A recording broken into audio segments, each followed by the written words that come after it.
Bendiciones, gente, ¿cómo están? ¿Cómo se encuentran? Espero que muy bien.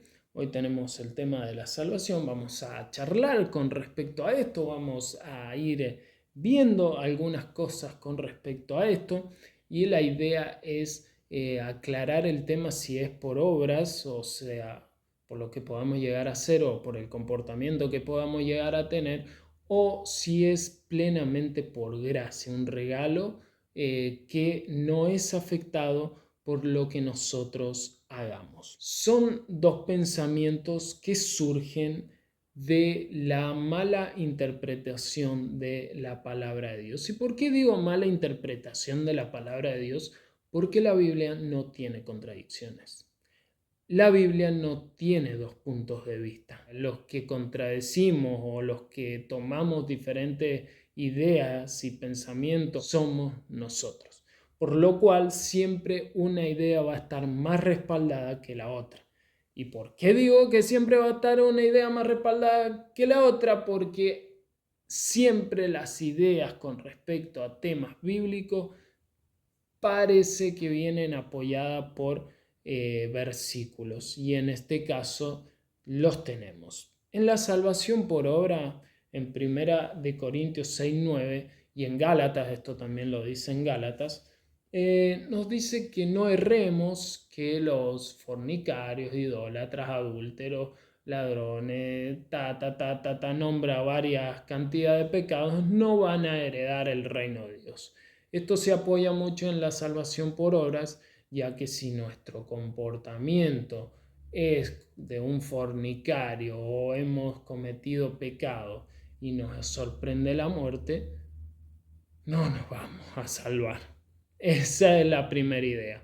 O si tenemos la salvación, viene todo bien, estamos santificados y todo esto, y de repente tuviste un bajón, de repente tuviste una caída, no soportaste esa tentación y te agarró y la muerte justo en ese momento. Lamento decirte, pero si es la salvación por obra, te vas a perder porque perdiste la salvación. Este es un versículo que, entre comillas,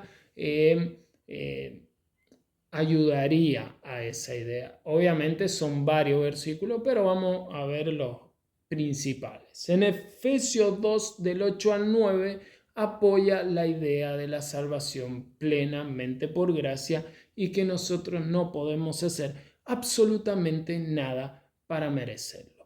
¿Y qué nos dice Efesios 2, del 8 al 9? Nos dice que por gracia somos salvos por medio de la fe, y esto no es de vosotros, sino es don de Dios. Lo estoy parafraseando, si lo pueden buscar en sus casas, obviamente.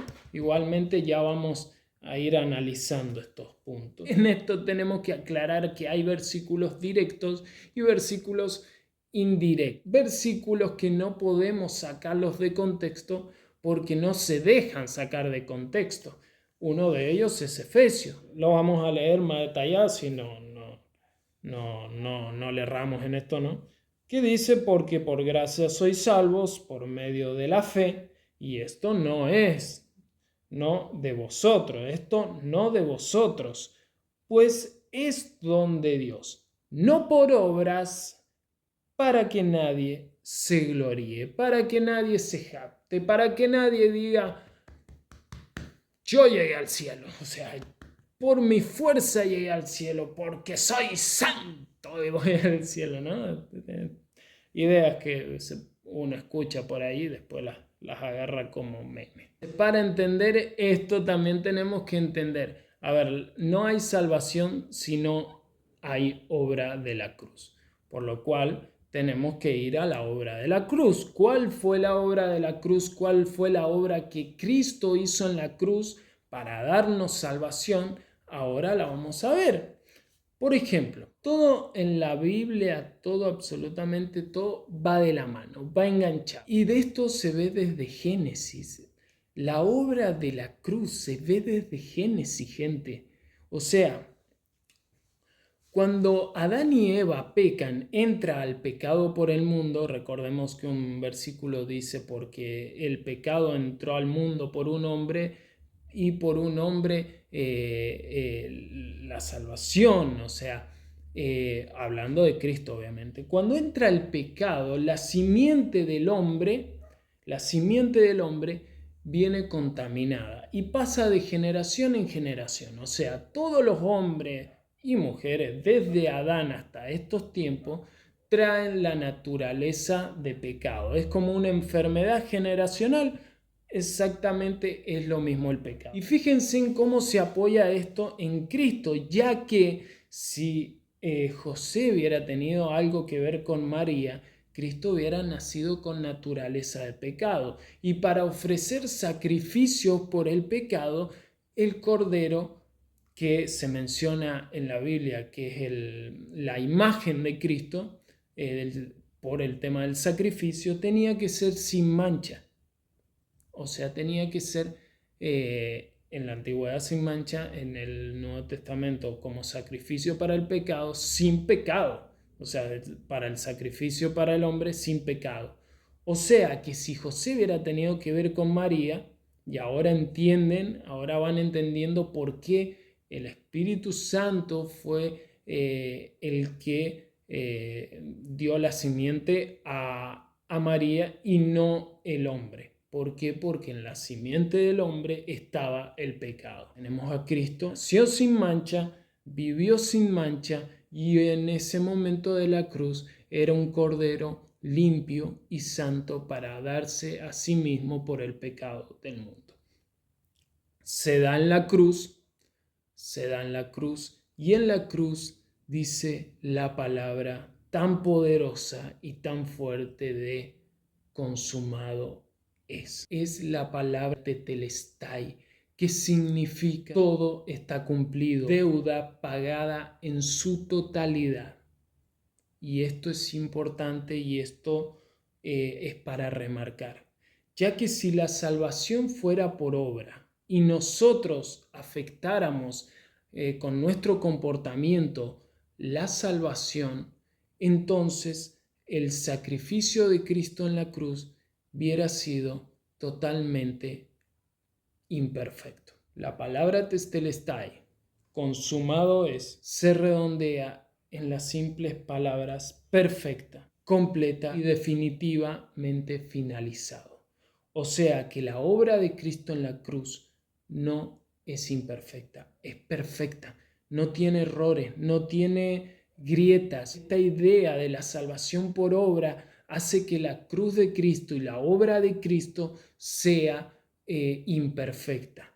O sea, indirectamente estás llamando a la obra de la cruz imperfección, cuando la obra de la cruz es perfecta. Entonces la palabra de Dios se contradice porque 1 Corintios 6:9 nos dice claramente que los fornicarios y los idólatras, y si yo cometo pecado, entonces soy un fornicario, porque esto, porque lo otro.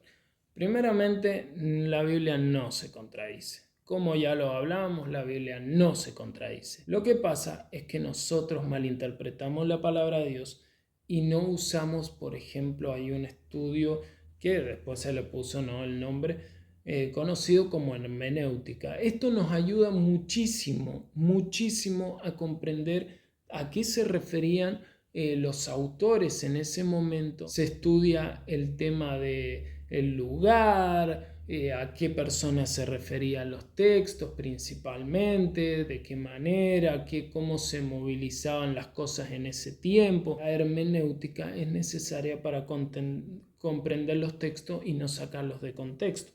Vamos a 1 Corintios 6:9 y claramente nos dice: ¿no sabéis que los injustos no heredarán el reino de Dios? No el rey, ni los fornicarios, ni los idólatras, ni los adúlteros, ni los afeminados, ni bueno, nombra varias cantidad de pecados ahí. Y dice en el 11, porque encima también les gusta cortar los textos. Dice en el 11, esto éramos nosotros, pero ya hemos sido lavados, ¿sí?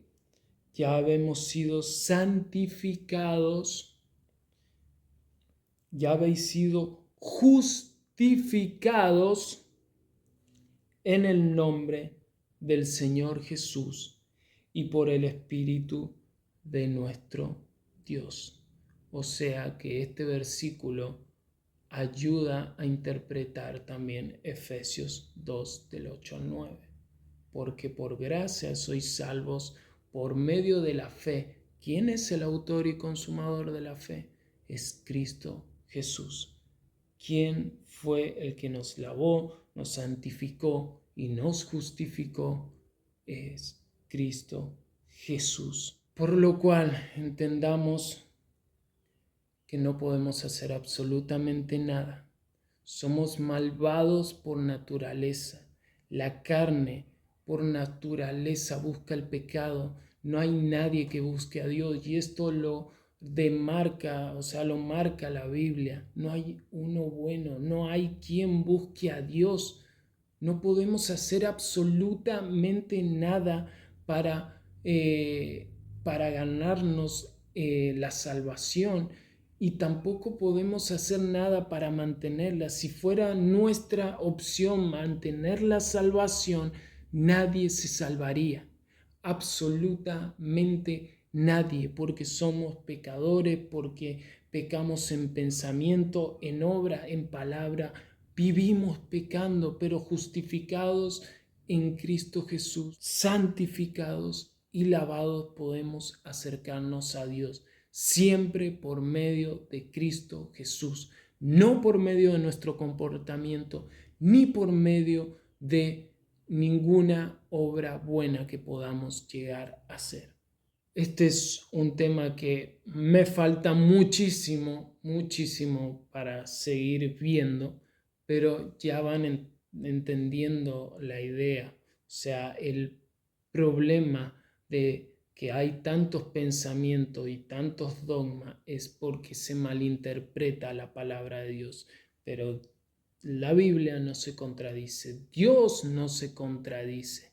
¿Qué debemos hacer? Primero, pedir la guía del Espíritu Santo para entender las Escrituras y luego ser humildes para entender que si una idea que sostuvimos durante mucho tiempo no es apoyada por la Biblia o no es enseñada por la Biblia, tengamos la humildad de deshacernos de esa idea y tomar lo que Dios nos manda a tomar. Guardar en nuestro corazón la verdad. Bueno, y cerrando este video, algo que quiero que me llamó bastante la atención y quiero que ustedes también piensen en esto, las palabras de Jesús en la cruz.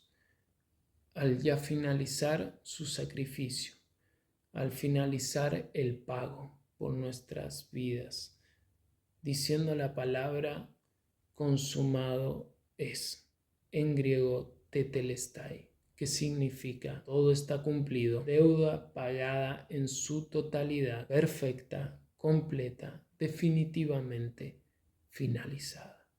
La obra de Cristo es perfecta. No hay nada que podamos hacer o el comportamiento que podamos llegar a tener para perder una salvación tan perfecta, tan grande. Esto es lo que enseña la palabra de Dios.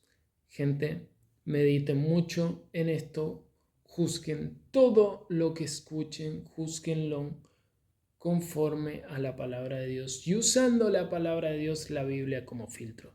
Bendiciones y nos vemos en el próximo video.